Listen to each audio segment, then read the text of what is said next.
আমি তখন MA পাশ করে সদ্য চাকরি পেয়েছি। একটা বিয়েবাড়িতে ওর সাথে আমার আলাপ হয়েছিল। প্রথম সাক্ষাতেই আমি ওর প্রেমে পড়ে যাই। এমন সুন্দরী আর আকর্ষণীয় মেয়ে আমি জীবনে আর দুটো দেখিনি। একটু ভারী গড়ন যা পুরুষদের প্রচণ্ড পরিমাণে আকর্ষণ করে। ও কলেজ পাশ করতেই ওকে বিয়ে করি।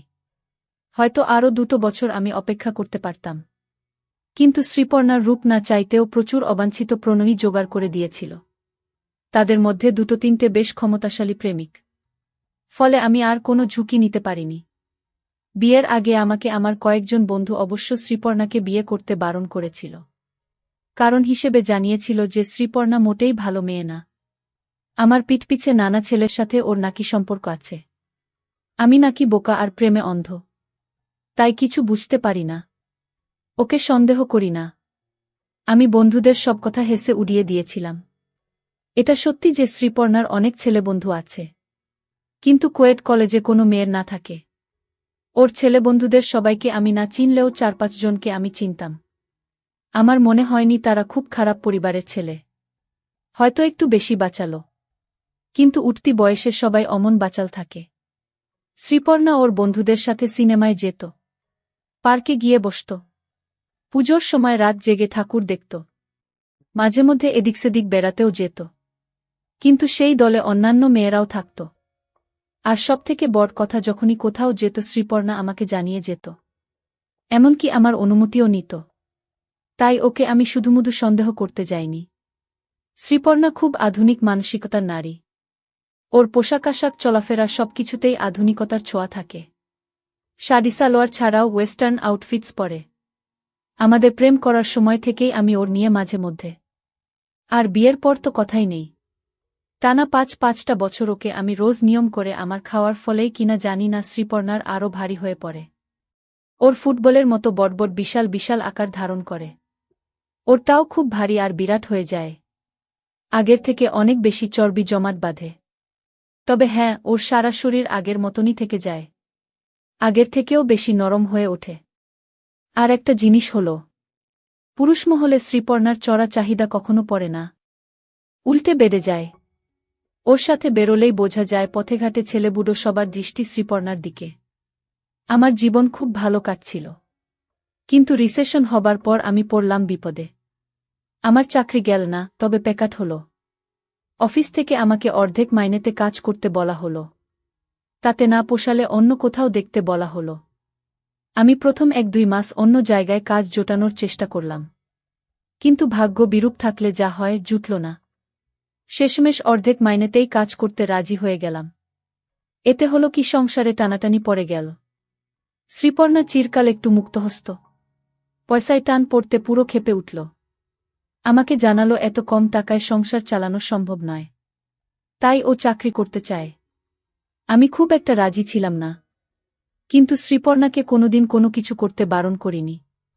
তাই শেষমেশ রাজি হয়ে গেলাম। শ্রীপর্ণার ভাগ্য কিন্তু আমার মতো অত খারাপ ছিল না।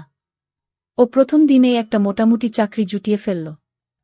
5 স্টার হোটেলে রিসেপশনিস্ট। ইভিনিং শিফটে কাজ। দুপুর 3টে থেকে রাত 12টা পর্যন্ত ডিউটি। মাইনেও মোটামুটি ভালো। শ্রীপর্ণা খুব খুশি। মনটা একটু খচখচ করছিল। কিন্তু ওর আনন্দ দেখে আমি আর বাধা দিলাম না। আমাদের জীবনটা বদলে গেল। সন্ধ্যাবেলায় বাড়ি ফিরে বুকে পাই না। শ্রীপর্ণার ফিরতে ফিরতে রাত 1-1:30 বেজে যায়। ওর মঙ্গলবার অফ পড়ল আর আমার অফিস রবিবার বন্ধ থাকে। আমাকে সকাল 9টার মধ্যে অফিসে বেরিয়ে যেতে হয়।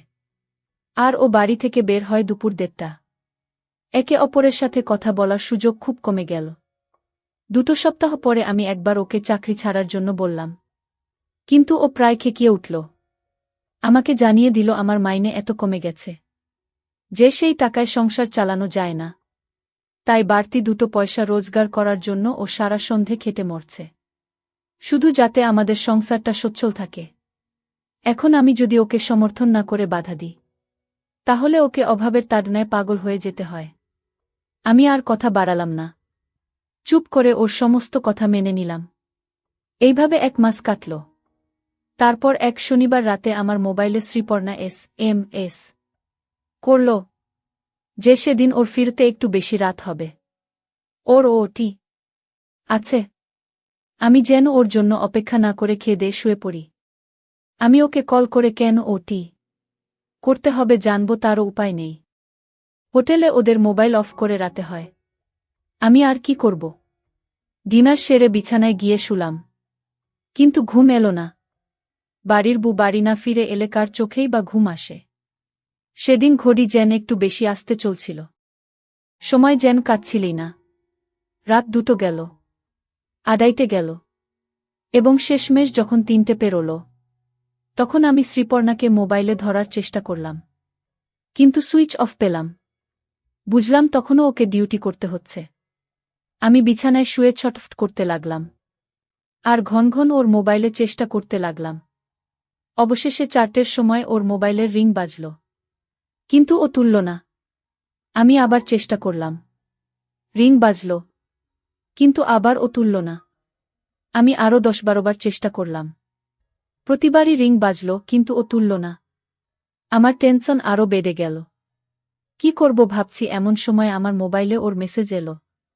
ওর ডিউটি এইমাত্র শেষ হয়েছে। ও ঘণ্টা খানেকের মধ্যে বাড়ি ফিরছে। শ্রীপর্ণার মেসেজ পেয়ে আমি একটু নিশ্চিন্ত হলাম। চাতক পাখির মতো ওর অপেক্ষায় সারা ঘরময় পায়চারি করতে লাগলাম। অবশেষে ভোর 5:30 নাগাদ ও বাড়ি ফিরল। আমি তাড়াতাড়ি গিয়ে দরজা খুললাম। শ্রীপর্ণা দেখেই আমার মনটা ছ্যাঁত করে উঠল। পোশাক এলোমেলো হয়ে গেছে। পিনআপ খুলে গিয়ে মাটিতে লুটোচ্ছে। শায়ের কাছে 3 জায়গা শাড়িটা খুলে গেছে। ঠিকমতো আটকানো নেই। প্রথম 2টো হুক খোলা। চোখের আইলাইনার থেকে মাস্কারা নষ্ট হয়ে গেছে। মুখে ক্লান্তির ছাপ। আমি দরজা খুলতেই আমার দিকে তাকিয়ে হাসল। ওর মুখ থেকে মদের গন্ধ পেলাম। ন্যাকা সুরে আমাকে বলল, আমি খুব টায়ার্ড, অফিসে যাবার সময় আমাকে আজ আর ডেকো না। আমি গম্ভীর মুখে বললাম, আজ রবিবার। আমার আজ ছুটি। শুনে ও বাচ্চা মেয়ের মতো খিলখিল করে হেসে উঠল। ওহ সরি, আমি না ভুলেই গেছিলাম।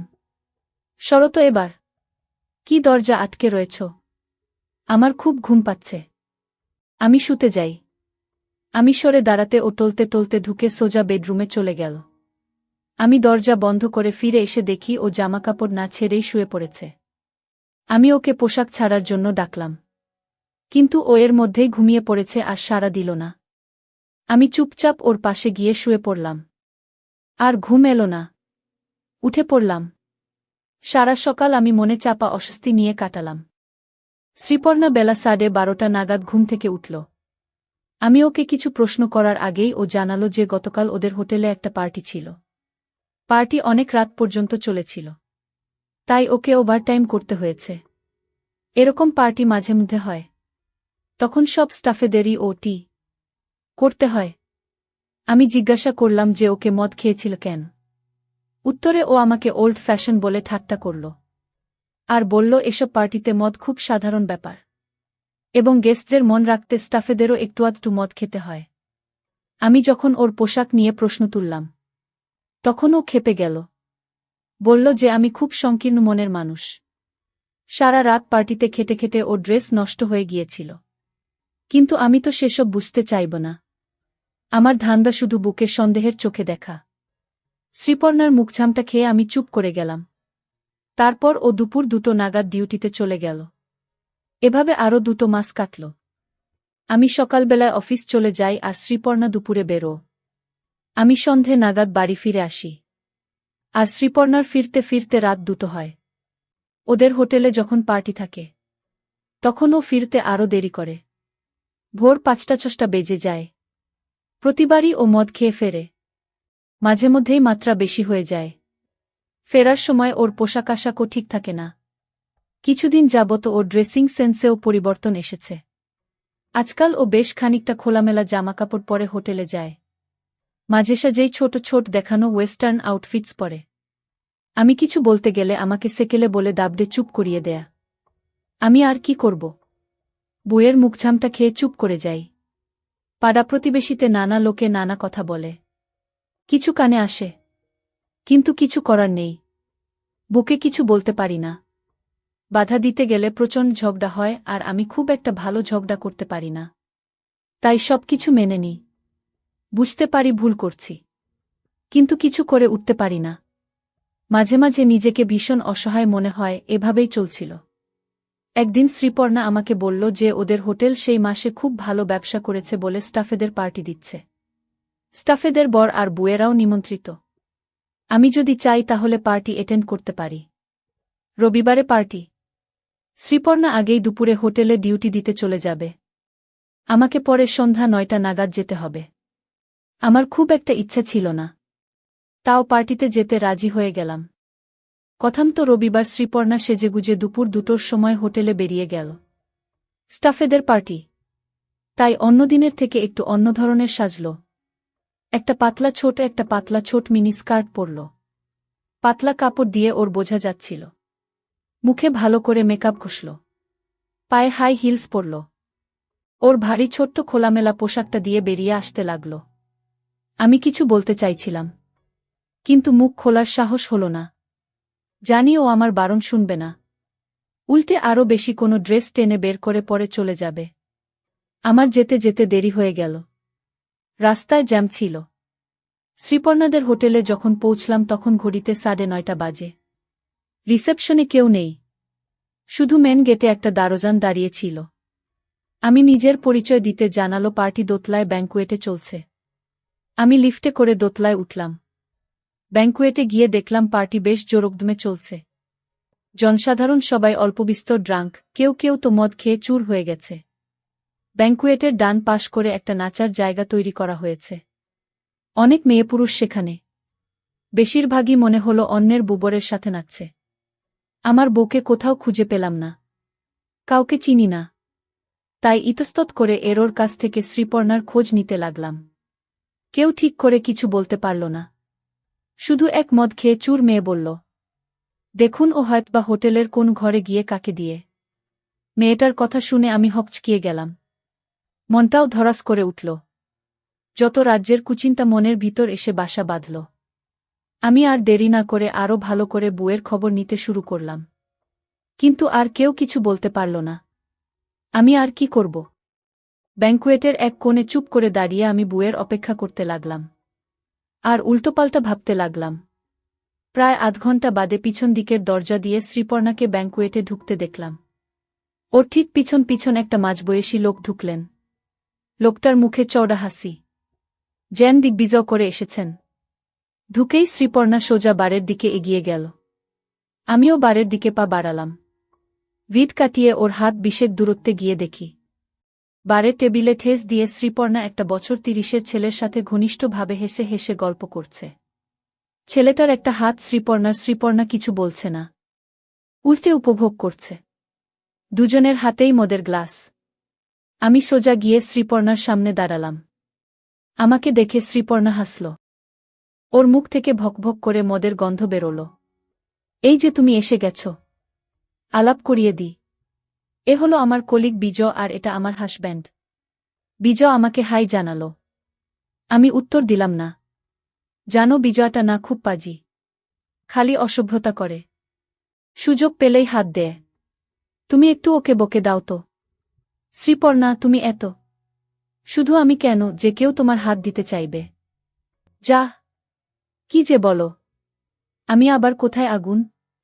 কি বলছো কি শ্রীপর্ণা? তোমার মতো মেয়ে আমি দুটি দেখিনি। তোমার দোকানপাট দেখলে মাথা খারাপ হয়ে যায়। দেখছো ছেলের মুখের ভাষা দেখছো? পাজি, অসভ্য। আমার বরের সামনে আমার সাথে ফ্লার্ট করতে তোমার লজ্জা করে না? এই তুমি ওকে আচ্ছা করে বকে দাও তো গো। সরি দাদা, দোষ নেবেন না। শ্রীপর্ণাকে দেখলে সত্যি সামলানো যায় না। এই দেখুন আপনার আগুন বউয়ের সাথে কথা বলতে বলতে আমার কেমন ফুলে উঠেছে বলে বিজয় তার উপর ফুলে ওঠার দিকে ইশারা করল। ছোটলোক, খালি আমার দেখা, কিন্তু নিজেরটা তো কোনোদিন দেখালে না। স্বার্থপর বলে শ্রীপর্ণা বিজয়ের উপর হাত রাখল। এখানেই দেখবে নাকি আলাদা নিরিবিলিতে যাবে? চলো। ওদের দুজনের সাহস দেখে আমি একেবারে হতবাক হয়ে গেলাম। আমার সামনে এমনভাবে কথা বলছে যেন আমার কোনো অস্তিত্বই নেই। শ্রীপর্ণা বিজয়ের কাঁধে হাত রাখল আর বিজয় সঙ্গে সঙ্গে ওর এক হাত দিয়ে। অল্প টলতে টলতে শ্রীপর্ণা বিজয়ের সাথে বার ছেড়ে বেরিয়ে গেল। আমি ওখানে বোকার মতো দাঁড়িয়ে রইলাম। নির্বাক হয়ে দেখলাম আমার বউ আমাকে ফেলে একটা পরপুরুষের সাথে আমার চোখের সামনে দিয়ে চলে গেল। কি যে করব কিছুই বুঝতে পারলাম না। আমার মাথা কাজ করছিল না। কতক্ষণ ওভাবে দাঁড়িয়েছিলাম জানি না। যখন বুঝতে পারলাম কি ঘটতে চলেছে, তখন আর দাঁড়িয়ে সময় নষ্ট করলাম না। বার থেকে বেরিয়ে সোজা ওরা যে পথে গিয়েছিল সেই পথে পা বাড়ালাম। পিছনের দরজা দিয়ে, যেটা দিয়ে শ্রীপর্ণা ঢুকেছিল, সেটা দিয়ে ব্যাংকুয়েট থেকে বেরোলাম। কিন্তু বেশি দূর অগ্রসর হতে পারলাম না। হোটেলের কোনো কিছু চিনি না। কোথায় যাব? কিছুক্ষণ ধরে এদিক সেদিক খোঁজাখুঁজি করে কোথাও কাউকে না পেয়ে হতদম হয়ে আবার ব্যাংকুয়েটেই ফিরে এলাম। ব্যাংকুয়েটের বারে গিয়ে দাঁড়ালাম। আমি ড্রিঙ্ক করি না। অন্ধকারে এক কোণে চুপ করে দাঁড়িয়ে থাকলাম। প্রায় 1 ঘন্টা দাঁড়ানোর পর আবার শ্রীপর্ণাকে দেখলাম। পিছনের দরজাটা দিয়ে ঢুকল। ওরা বারের দিকেই এগিয়ে আসল। বারে এসে আমার ঠিক বিপরীত কোণে গিয়ে দাঁড়াল। বারের হালকা আলো দেখতে পেলাম শ্রীপর্ণার ড্রেস ইতিমধ্যেই ভালো রকম নষ্ট হয়ে গেছে। শুধু বোতাম নয়, হঠাৎ লক্ষ্য করলাম শ্রীপর্ণার পরা পকেট থেকে ঝুলছে। বুকে এমন অবস্থায় দেখে আমি একদম হতভম্ব হয়ে গেলাম। আমার গাহাত পা কাঁপতে লাগল। ওরা বেশ জোরে জোরে কথা বলছিল। কিছু আমার কানে ভেসে এলো। তোমার বরকে কোথাও দেখতে পাচ্ছি না। কে জানে কোথায় পড়ে আছে। তোমার বর তোমাকে কিছু বলে না? বললেই বা শুনছেটা কে? কিছু মাইন্ড করে না? করলে করবে। আমি কেয়ার করি না। এমনিতেও ও একটা মেরুদণ্ডহীন লোক। আমি বেশি পাত্তা দিই না। সেটা তো দেখতেই পেলাম, যেভাবে আমার সাথে বেরিয়ে এলে। বেচারা পুরো ভ্যাবাচাকা খেয়ে গেছিল। বেচারা মনে হয় আগেই বুঝে গেছে তোমার মতো এত মেয়েকে ও রাখতে পারবে না। বুঝে গেলেই ভালো। শ্রীপর্ণা আর রাজ একে অপরকে হাই বলল। মিনিট 3 বাদে ওরা 3 জনে বার ছেড়ে বেরিয়ে গেল। এবার আর আমি দেরি করলাম না। ওরা পিছন ফিরতেই ওদের পিছু নিলাম। 3 জনে ব্যাংকুয়েটের পিছনের দরজা দিয়ে বেরিয়ে করিডোর দিয়ে সোজা এগিয়ে গেল। আমি হাত 25 দূরত্ব রেখে ওদের পিছন পিছন চললাম। 3 জনে গল্পে মশগুল। কেউ যে ওদের পিছু নিয়েছে সেটা খেয়াল করল না। আমার বউ দুজনের সমর্থন নিয়ে টলতে টলতে চলেছে। ওরা লিফটে উঠে পড়ল। আমি পড়ে গেলাম মুশকিলে। এবার কি করব? লিফটের কাছে গিয়ে দেখলাম উপরে উঠছে। 7 তলায় গিয়ে লিফট থামল। লিফট আর নামল না। আমি তখন আর কি করি? বাধ্য হয়ে সিঁড়ি ধরলাম। 5-5টা তলা হেঁটে উঠতে হাঁপিয়ে গিয়েছিলাম। 7 তলায় উঠে দেখি সারি সারি ঘর। কোনো ঘরে যে ওরা আছে কিছু ঠাহর করতে পারলাম না। অতি সাবধানে সব ঘরের দরজা একবার করে পরীক্ষা করলাম। কিন্তু সবটা দরজাই বন্ধ আর কোনো ঘর থেকে কোনোরকম সাড়া শব্দ আসছে না। হতাশ হয়ে ফিরে যাব কিনা ভাবছি। এমন সময় উপরের ছাদ থেকে একটা চাপামতো শব্দ পেলাম। আমি তাড়াতাড়ি সিঁড়ি দিয়ে ছাদে উঠলাম। উঠেই যা দেখলাম তাতে মাথাটা বাই করে ঘুরে গেল।